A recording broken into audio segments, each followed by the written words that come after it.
दोस्तों स्वागत है आपका आपके चैनल स्टी ऑलराउंड में। दोस्तों एक बार फिर से हम आपके साथ हाजिर हैं और आज के हम वीडियो में हम भारत के प्रमुख आयोग के बारे में आपको बताने वाले हैं।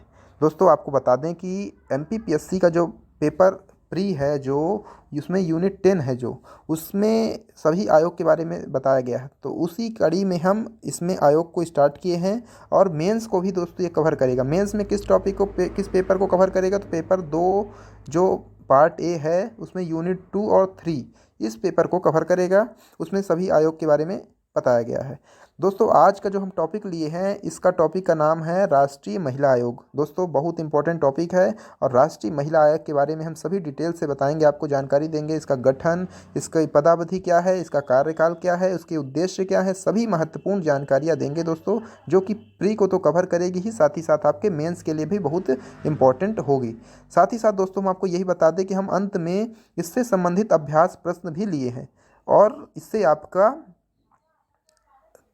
क्लियर हो जाएगा, डाउट भी क्लियर हो जाएगा। दोस्तों आप अभ्यास प्रश्न लगाएंगे तो आपके मन में कोई शंका भी नहीं रहेगी और आपका ये टॉपिक भी क्लियर हो जाएगा। तो दोस्तों चलिए हम स्टार्ट करते हैं अपने आज के इस वीडियो के माध्यम से। स्टार्ट करते राष्ट्रीय महिला आयोग के बारे में। दोस्तों प्रकार आपको बता दें कि राष्ट्रीय महिला आयोग एक सांविधिक निकाय है। किस निकाय के अंतर्गत? सांविधिक निकाय है, ठीक है ना।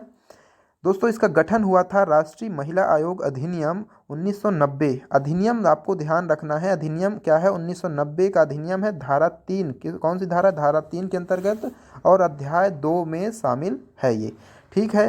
अगर हम बात करें अधिनियम संख्या क्या है, तो अधिनियम संख्या दोस्तों 20 अधिनियम संख्या इसमें है। और कितने अध्याय हैं? तो अध्याय दोस्तों 5 अध्याय हैं और 17 धाराएं इसमें शामिल हैं। तो आपको ये भी ध्यान रखना है, बहुत इंपॉर्टेंट। तो निकाय सांविधिक है और इसका गठन हुआ था दोस्तों महिला आयोग अधिनियम 1990 की धारा 3 के तहत हुआ था। और किसके द्वारा? केंद्र सरकार के द्वारा। आपको ये पॉइंट तो बिल्कुल नहीं भूलना है दोस्तों, केंद्र सरकार के द्वारा इसका गठन हुआ था। चलिए आगे बढ़ते हैं दोस्तों, इसके प्रथम गठन की बात करते हैं। तो प्रथम गठन में 31 जनवरी 1992 को इसका गठन हुआ था। कब हुआ था गठन? 31 जनवरी 1992 को इसका गठन हुआ था। और अधिनियम क्या है दोस्तों? 1990 के तहत। प्रथम अध्यक्ष की बात करें दोस्तों तो जयंती पटनायक जी बनी थी प्रथम अध्यक्ष। अगर इनके कार्यकाल की बात करें दोस्तों तो कब से कब तक रही थी? 1992 से 1995 इनका कार्यकाल है, ठीक है। अगर बात करें हम मंत्रालय, किस मंत्रालय के अंतर्गत कार्य करता है राष्ट्रीय महिला आयोग? तो नोडल मंत्रालय दोस्तों महिला एवं बाल विकास मंत्रालय के अधीन कार्य करता है, ठीक है। चलिए अब बढ़ते हैं अपने आगे और दोस्तों इसके बारे में आपको बताते हैं उद्देश्य। राष्ट्रीय महिला आयोग के क्या उद्देश्य हैं? किस उद्देश्य के कारण राष्ट्रीय महिला आयोग के गठन किया गया है? दोस्तों आपको बता दें कि महिलाओं की संवैधानिक और कानूनी सुरक्षा को सुनिश्चित करने, साथ ही साथ उनके लिए विधायी सुझावों की सिफारिश करना है आपको, ठीक है दोस्तों।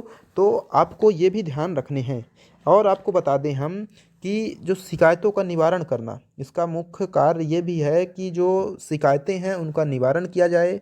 मुख्य उद्देश्यों में शामिल है महिलाओं को प्रभावित करने वाले सभी नीतिगत मामलों में सरकार को सलाह देना है, ठीक है दोस्तों। तो ये इंपॉर्टेंट है, आपको ये ध्यान रखना है कि महिलाओं की संवैधानिक कानूनी सुरक्षा, विधायी विधायी नहीं है दोस्तों, यह विधायी है, विधायी धा है ना, धा।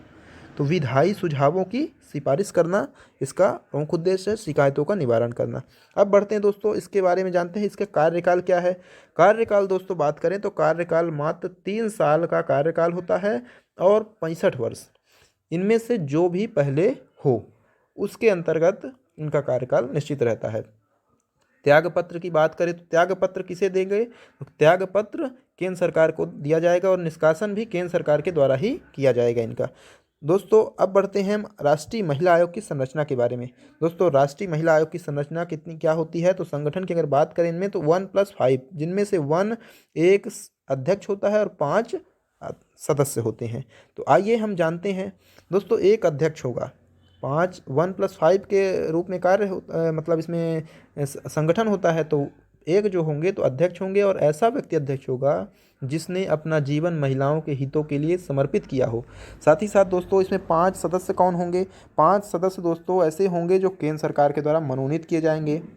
और आपको इसमें एक पॉइंट नोट करना, ये पॉइंट बहुत इंपॉर्टेंट, क्योंकि ये प्री में पूछ सकता है। कम से कम एक एक सदस्य कौन से होंगे, एक अनुसूचित जाति का होगा और एक अनुसूचित जनजाति का होगा, और ये आवश्यक है, होना ही आवश्यक है इसका। अगला बात करें दोस्तों, तो अगला है कानून प्रबंधन। इसमें कौन कौन से होने चाहिए, कानून से संबंधित हो कोई, प्रबंधन से संबंधित, प्रशासन से, स्वास्थ्य से संबंधित कोई सदस्य हो सकता है, शिक्षा से संबंधित और समाज कल्याण से संबंधित, इनमें से किसी भी विभाग से संबंधित सदस्य मतलब 5 में से हो सकते हैं। तो ये भी आपको ध्यान रखना है। एक सदस्य सचिव होंगे दोस्तों, एक सदस्य सचिव होंगे, और जिनकी नियुक्ति कौन करेगा, केंद्र सरकार के द्वारा इनकी नियुक्ति की जाएगी। ठीक, ये दोस्तों महिला आयोग के बारे में हमने इनकी संरचना के बारे में चर्चा कर ली। ठीक है, तो आपको ध्यान रखना है, एक अध्यक्ष होता है, 5 सदस्य, और दोनों को अगर मिला लिया जाए तो टोटल 6 होते हैं। ठीक, चलिए अब बढ़ते हैं आयोग की शक्तियों के बारे में। दोस्तों आयोग की शक्तियां क्या है, दोस्तों आपको बता दें कि आयोग की जो शक्तियां हैं, तो सिविल प्रक्रिया की जो संहिता है 1960 के तहत दीवानी अधिकार इनको प्राप्त होते हैं।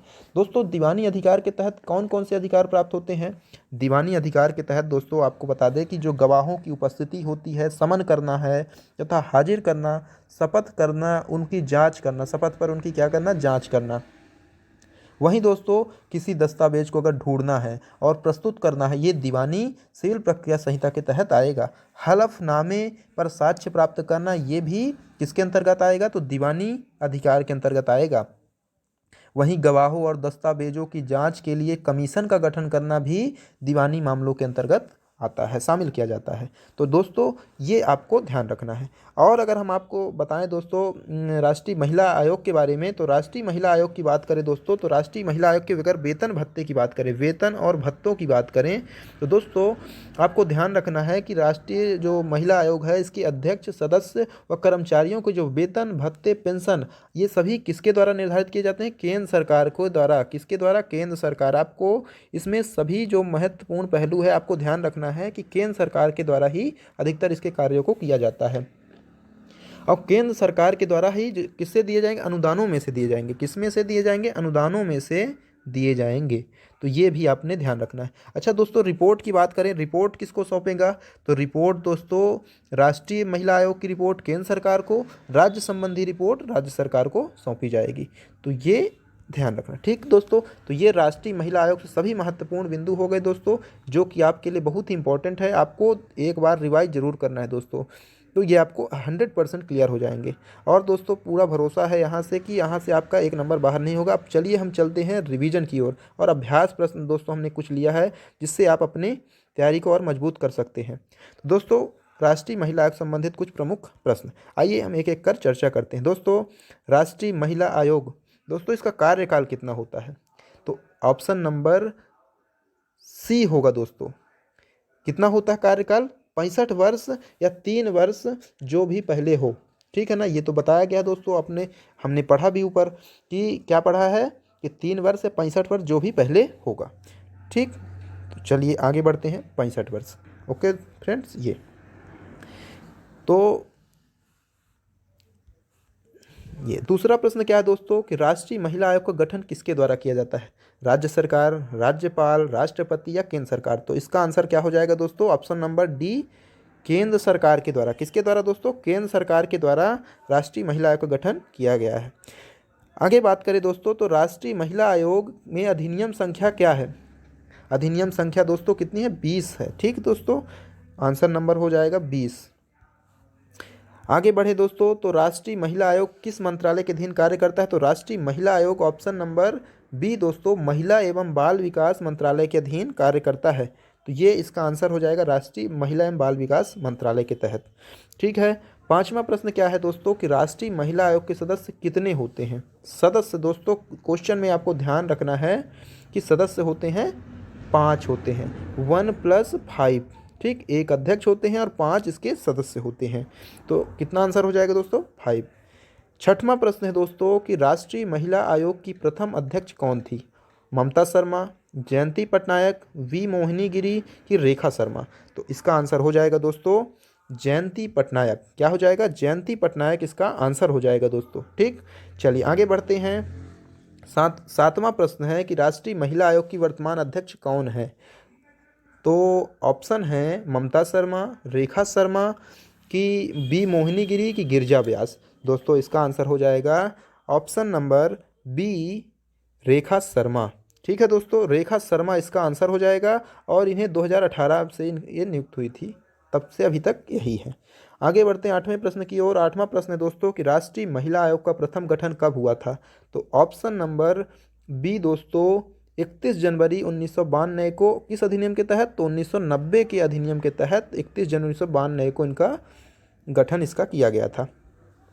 आगे बढ़ते हैं 9वां प्रश्न की ओर और 9वां प्रश्न है कि राष्ट्रीय महिला आयोग में पहली अध्यक्ष कौन है जिन्होंने 2 कार्यकाल किया है और एकमात्र हैं दोस्तों। तो इसका आंसर हो जाएगा दोस्तों ऑप्शन नंबर सी। दोस्तों इन्होंने कब कब कार्यकाल किया है, तो इनका हम बताएं कि गिरिजा व्यास 2005 से 8 और 2008 से 11 इन्होंने लगातार 2 कार्यकाल किए हैं।